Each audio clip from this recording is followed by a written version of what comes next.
las sesiones de las sustentaciones. Entonces, digamos que solo la sustentación quedará grabada, la jornada o la sesión de preguntas, pues eso lo dejamos de manera interna, pero pues por lo menos para hacer público la sustentación del trabajo, que será lo que Dayana realizará en este momento. Y pues aprovecho también a saludar a los amigos, compañeros, familiares y demás llegados a Dayana que se pudieron conectar hoy. Pues muchas gracias por estar acá también. Y pues nada, Dayana, entonces deseándote la mejor suerte, pues puedes iniciar y ya sabes que tienes 30 minutos a partir del momento. ¿Perfecto? Listo. Me escuchan y están viendo mi presentación, ¿cierto?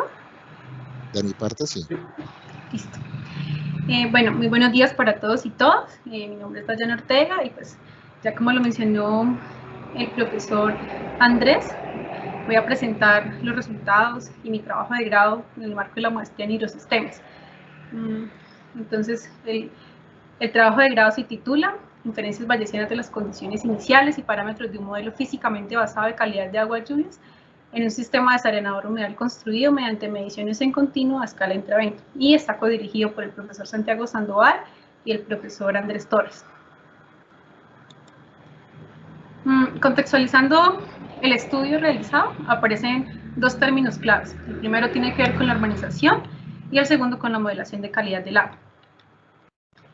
En cuanto a la urbanización, en las últimas décadas el Banco Mundial ha reportado un incremento en aproximadamente el 10% de las áreas urbanas a nivel mundial. Pasamos del 46% en el año 2000 al 53% en el año 2022. Esto implica que las superficies impermeables generadas, esto implica un aumento en las superficies impermeables, generando inundaciones y afectaciones a la calidad del agua, debido a que el agua pues escurre por gravedad, genera caudales picos, transportando y acumulando contaminantes. Los humedales construidos surgen como una medida de mitigación a todas estas afectaciones antrópicas, estos efectos antrópicos, y ayudan a controlar los caudales picos y a mejorar la calidad del agua. En este estudio nos centraremos en lo que respecta a la calidad del agua, a la mejora de calidad de agua, a la modelación de la calidad del agua. Entonces, modelaremos a partir de las entradas, las salidas de esa calidad del agua. Esto con el fin de hacer una gestión del recurso hídrico. Finalmente, ¿qué se quiere? Que a partir de estas modelaciones se tomen decisiones en cuanto al uso del agua y acerca pues, de esos tratamientos que se le dan antes de ser vertidas a las fuentes receptoras. En cuanto a la modelación de la calidad del agua, generalmente se hace con modelos conceptuales, los cuales han reportado resultados insatisfactorios debido pues, a su naturaleza simplificada. Como una alternativa prometedora pues, para resolver esta naturaleza simplificada, aparecen los modelos físicamente basados. Estos modelos necesitan, digamos que, estimar las condiciones iniciales, y se ha evidenciado en varios estudios que estas condiciones iniciales son importantes. Y por lo menos para este caso, digamos que se debe estimar de una manera indirecta. Ahora bien, se hace también necesario la necesidad de evaluar la importancia de estas condiciones iniciales en esos modelos físicamente basados. Ahora bien, como estas condiciones iniciales se estiman de manera indirecta, entonces aparecen las inferencias bayesianas como una alternativa para estimar esas condiciones iniciales de manera conjunta con los parámetros del modelo. Adicionalmente, las inferencias bayesianas requieren de datos de campo, que en este caso pues las mediciones en continuo nos ayudan a representar esa variabilidad de esos datos de concentraciones de contaminantes, en este caso a la entrada y la salida del sistema. Finalmente, las inferencias bayesianas comparadas con otros métodos, en este caso de calibración, representan esencialmente tres ventajas. Una, que son métodos basados en incertidumbre, porque son calibraciones probabilísticas y pueden representar esa incertidumbre. Otra está, digamos, que directamente relacionada con que se pueden evaluar las diferentes fuentes de incertidumbre de manera explícita. Por ejemplo, otros métodos como Blue, que es también conocido, no permite hacer esto. Entonces, ¿qué quiere decir? que se pueden evaluar de manera indirecta la incertidumbre de los parámetros, de las condiciones iniciales y de los modelos de error que se tengan en cuenta. Finalmente, las inferencias bayesianas también permiten hacer reconstrucciones. En estudios anteriores se han hecho reconstrucciones en el tiempo y se han obtenido buenos resultados. En este caso se hace una reconstrucción de las condiciones iniciales que pues corresponde al espacio. De manera, digamos que estas tres ventajas no son tenidos en otros métodos de calibración. Y digamos que con todo lo que se expone acá, el objetivo que buscamos es poder evaluar de manera comparativa las condiciones iniciales. Puntualmente el presente estudio tiene como objetivo proponer una evaluación comparativa de diferentes esquemas de inferencia para las condiciones iniciales y los parámetros de un modelo físicamente basado de calidad de agua lluvia sin infraestructura verde. El área de estudio, la infraestructura verde, en este caso corresponde a un sistema de desarenador humedal construido de flujo subsuperficial horizontal. Está ubicado en Colombia, en Bogotá, Distrito Capital, y está ubicado en las instalaciones de la Pontificia Universidad Javeriana. El sistema recolecta aguas lluvias de un parqueadero que tiene un área de aproximadamente 3.776 metros cuadrados. La sección del sistema se divide en 4 secciones granulométricas que van desde gradas de 4 pulgadas a gradas de media pulgada. Las dimensiones del sistema tienen 4 metros de ancho y una longitud de 22,11 metros. El modelo de calidad de agua lluvia se basa en datos experimentales de la DQO. Estos fueron recolectados mediante la espectrometría visible a resolución temporal de 1 minuto y en estudios anteriores se hizo una calibración para relacionar las concentraciones de la DQO con medidas de absorbancia a diferentes longitudes de onda. Adicionalmente se tuvieron en cuenta datos de niveles de lámina de agua y digamos que la consideración o el criterio de selección para el evento principalmente se basa en variaciones o dinámicas considerables de las concentraciones de DQO, en este caso variaciones de al menos 30 miligramos por litro. El evento seleccionado corresponde a un evento de una duración de 52,1 horas, que son aproximadamente 2 días, y está localizado temporalmente entre marzo y abril del 2015. Aquí a la derecha se presenta el evento analizado. El modelo matemático seleccionado para simular las concentraciones de DQO a la salida del sistema corresponde a la ecuación de transporte, que se compone del primer término, que corresponde al componente advectivo, el segundo término a un componente dispersivo y el tercer término que corresponde a esas reacciones relacionadas con la DQO. Algo aquí que es importante para poder llevar a cabo el modelo y físicamente basado y la ecuación de transporte corresponde a las condiciones iniciales. Digamos que para este caso y para este estudio se deben estimar de manera indirecta. Entonces, las condiciones iniciales parten de un comportamiento lineal en donde entre las concentraciones que se miden a la entrada y a la salida del humedal. Y lo que hace es dividirse el humedal, por lo menos para este caso de ejemplo, en 3 zonas. Y aparecen unos K, que son unos factores que afectan esa distribución lineal, cambiando esa distribución. Y así podemos discretizar para este caso, por ejemplo, el caso que presentamos acá, en 3 zonas las condiciones iniciales. Podrían ser muchas más zonas, 10, 20 o más zonas. Esto es solo un ejemplo. Algunas consideraciones importantes en cuanto al método, a la implementación del modelo numérico, es el siguiente. Se hicieron algunas pruebas preliminares y el número de Pleclet es mucho menor o inferior a 1, por lo que esto quiere decir que domina el componente dispersivo, por lo que el componente advectivo, su tendencia era a 0, entonces fue, digamos que de alguna manera, sacado de la ecuación Entonces lo que hizo fue que se reduciera el número de parámetros del modelo físico. Entonces los parámetros físicos del modelo que corresponden a θ corresponden a la dispersión, el parámetro A que corresponde a la absorción y B que corresponde a la desorción de la d cubo.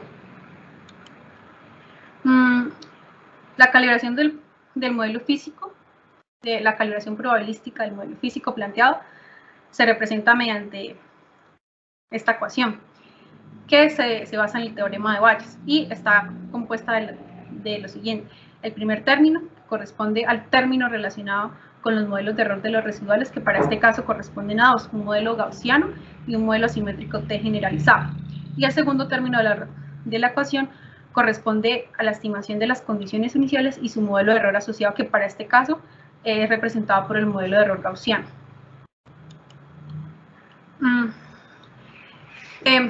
De acuerdo con el teorema de Bayes, tenemos aquí todos los parámetros involucrados para los diferentes esquemas propuestos y debemos introducirle una distribución a priori de esos, digamos, de esos parámetros del modelo. Entonces, aquí están los parámetros físicos, los parámetros de las condiciones iniciales y los parámetros del modelo de residuales. Digamos que basados en la literatura, aquí se presentan todas las distribuciones, inicialmente son uniformes y se presentan los rangos, también se presentan acá, digamos que las unidades de cada uno de estos parámetros. Es importante mencionar que se tuvieron en cuenta 3 esquemas a evaluar para las condiciones iniciales, que unidos con los 2 esquemas de modelos de error de residuales suman en total 6 esquemas. Los 3 esquemas propuestos para el comportamiento de la condición inicial parten de lo que habíamos mencionado hace un momento, que era sobre las condiciones, sobre las concentraciones de la d cubo a la entrada y la salida con una función lineal afectado por un parámetro k, para ver cómo esa función lineal podría variar, y dividido en 3 zonas y afectado por 3 parámetros, K1, K2 y K3, y ver cómo se podría afectar esa condición inicial, discretizando la condición inicial un poco más. En este caso sería, resumiendo, tendríamos una condición, el esquema 1 sería una condición a función lineal, el escenario 2 o el esquema 2 estaría afectado esa condición inicial por un parámetro o tendríamos una zona, y el esquema 3 estaría dividido en 3 zonas y afectado por 3 parámetros. Los esquemas propuestos, esta tabla muestra los esquemas propuestos en términos de cantidad de parámetros. Entonces, para todos los parámetros físicos corresponden a 3. Digamos que los parámetros relacionados con el modelo de residuales, para el modelo de error de residuales gaussiano, corresponde a 1, y para el modelo asimétrico tipo T generalizado corresponden a 3. Aquí varía el número de parámetros con respecto a la condición inicial. Entonces, por lo menos en el esquema 1 no tenemos un parámetro asociado, ya que se considera una función lineal. En el esquema 2 tenemos un parámetro asociado, y en el esquema 3 tenemos los 3 K, y tenemos sigma K, que está asociado con el modelo de error gaussiano. El máximo de parámetros evaluados corresponde a 10, que es para el esquema 6. Asociado al modelo de error del asimétrico tipo T generalizado. Esta tabla muestra los resultados de los parámetros que representan la máxima verosimilitud a posterior. Bueno, aquí podemos observar lo siguiente. Los 3 parámetros corresponden a la dispersión, a la absorción y a la desorción. Puede evidenciarse que para los 6 esquemas propuestos, los valores de los parámetros son muy similares.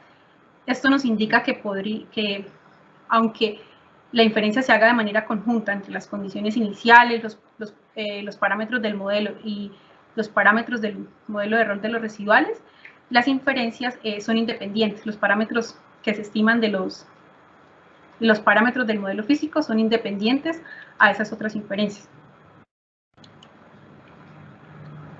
Esta tabla muestra los resultados ahora de los parámetros relacionados con los modelos de error.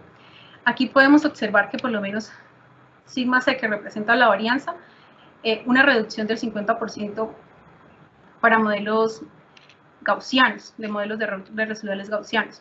Y a medida que se discretiza la condición inicial, esta varianza disminuye. Por otro lado tenemos Q. Q es un término asociado a la kurtosis. Parece ser similar para todos los esquemas evaluados que contemplan este parámetro. Esto indica que la condición inicial no afecta la kurtosis del modelo de los residuales. Por el contrario, lambda, que tiene que ver con la simetría de los modelos, a medida que uno discretiza la condición inicial, se ve afectada. Entonces, ¿esto qué nos permite decir? Que la condición inicial influye en la simetría del modelo y no podría llegar a influir en la kurtosis del modelo. Por otro lado, estas asimetrías positivas quieren decir que están sesgadas hacia la derecha, lo que pues en otros estudios se ha demostrado que los residuales tienen esta tendencia. Aquí esta tabla presenta los parámetros relacionados con la condición inicial, que son los K1, K2 y K3, y sigma sub K, que está asociado con el modelo de residuales gaussiano. Aquí lo que se puede observar en cuanto a los parámetros K es que todos son menores que 1, quiere decir que la condición preestablecida como la función lineal se estaba sobreestimando esa condición inicial. Por otro lado, el valor de la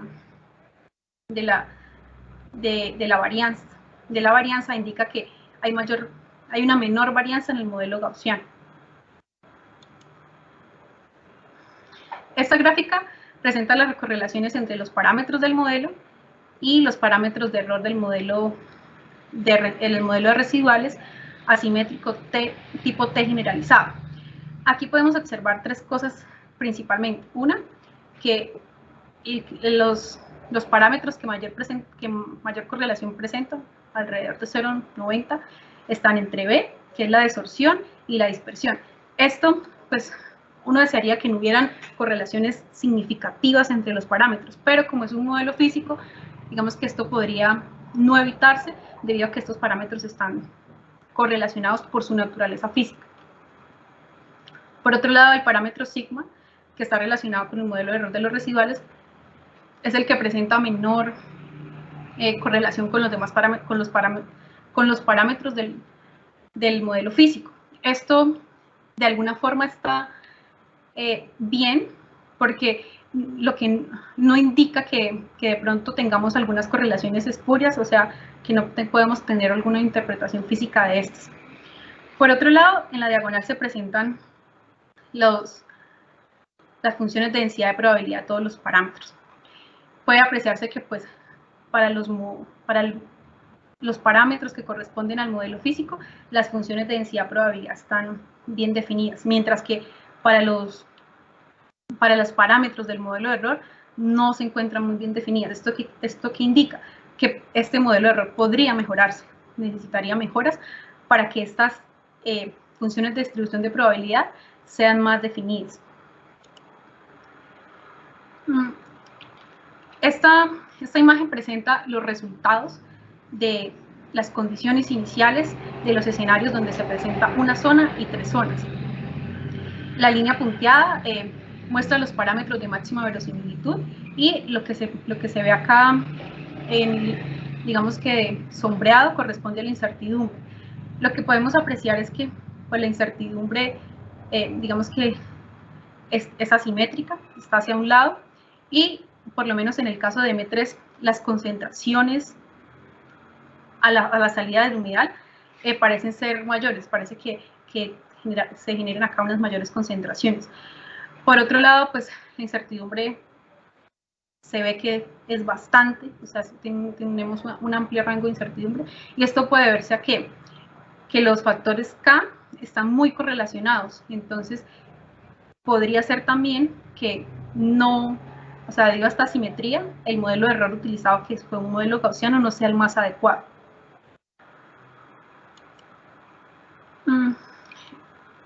Estas gráficas muestran los resultados de la de Q simuladas a la salida del sistema para la función de máxima verosimilitud, bueno, para los parámetros con la función de máxima verosimilitud.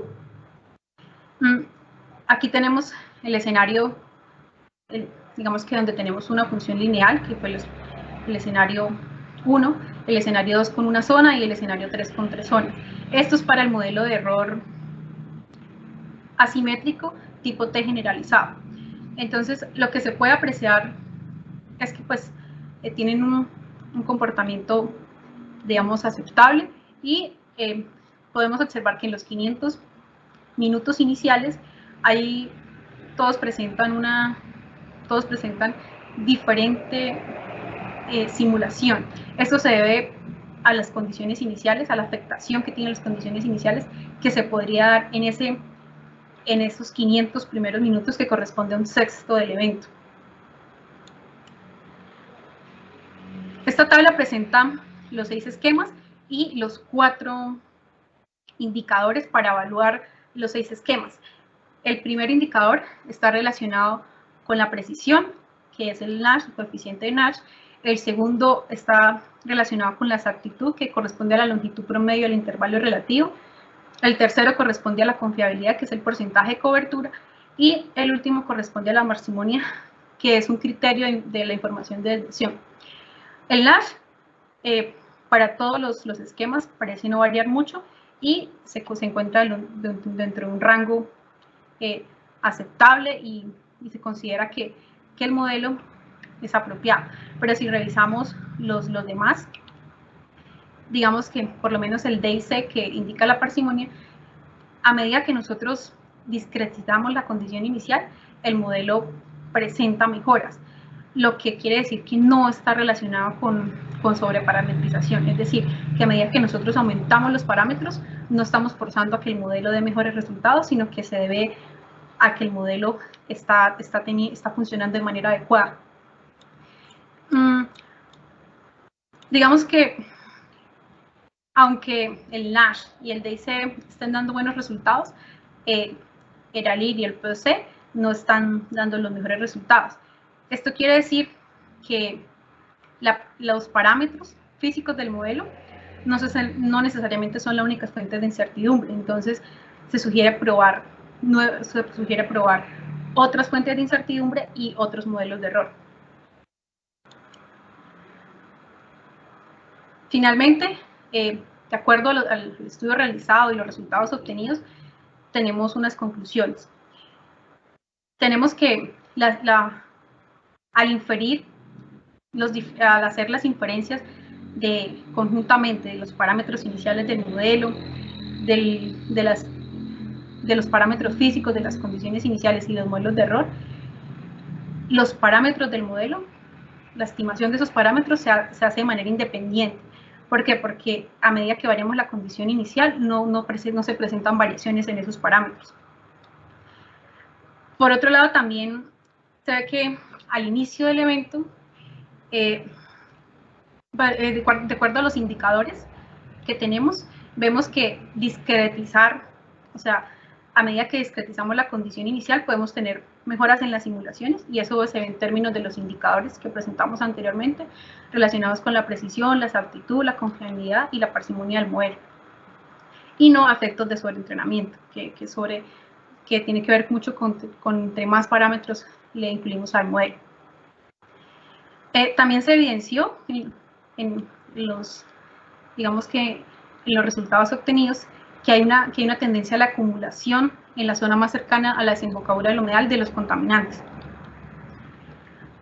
Por otro lado, se observa una simetría importante en los residuales de las concentraciones de Q2 simuladas y observadas, por lo que pues, acá se ratifica que el modelo más adecuado para este caso podría llegar a ser el asimétrico tipo T generalizado para el modelo de residuales. Siguiendo con algunas conclusiones y recomendaciones para estudios posteriores de acuerdo a lo inferido aquí en este análisis, concluimos que los parámetros físicos del modelo no constituyen la única fuente de incertidumbre. Entonces habría que evaluar digamos que otros modelos, y de pronto esas incertidumbres, para por lo menos en el caso de este modelo evaluado, corresponden a algunas simplificaciones adoptadas o a los modelos de error que pueden ser no los más adecuados. Entonces se considera evaluar otras fuentes de incertidumbre, que aquí digamos que se complementa, que para futuros estudios donde se puedan hacer extensiones de esta metodología, debemos tener en cuenta las incertidumbres de los datos, de estructura del modelo, en conjunto con lo que se ha tenido acá en cuenta, que son el modelo de los residuales de la condición inicial. Algo importante acá en términos de identificabilidad de las soluciones es que a medida que tengamos en cuenta más incertidumbres, vamos a tener más parámetros, entonces la identificabilidad de las soluciones o de la identificabilidad de esos parámetros va a ser un poco más difícil. Y pensamos que esto podría ser solventado con más información, mayor información de campo recolectada, conociendo digamos que el comportamiento o el proceso de esos contaminantes. Extendemos nuestros agradecimientos al apoyo conjunto de Miniciencias, a la Pontificia Universidad Javeriana y con los recursos del Fondo Nacional de Financiamiento para la Ciencia, la Tecnología y la Innovación, Francisco José de Caldas. Muchas gracias. Bueno, Dayana, muchas gracias por la presentación y sobre todo por respetar el tiempo que terminaste 4 o 5 minuticos antes.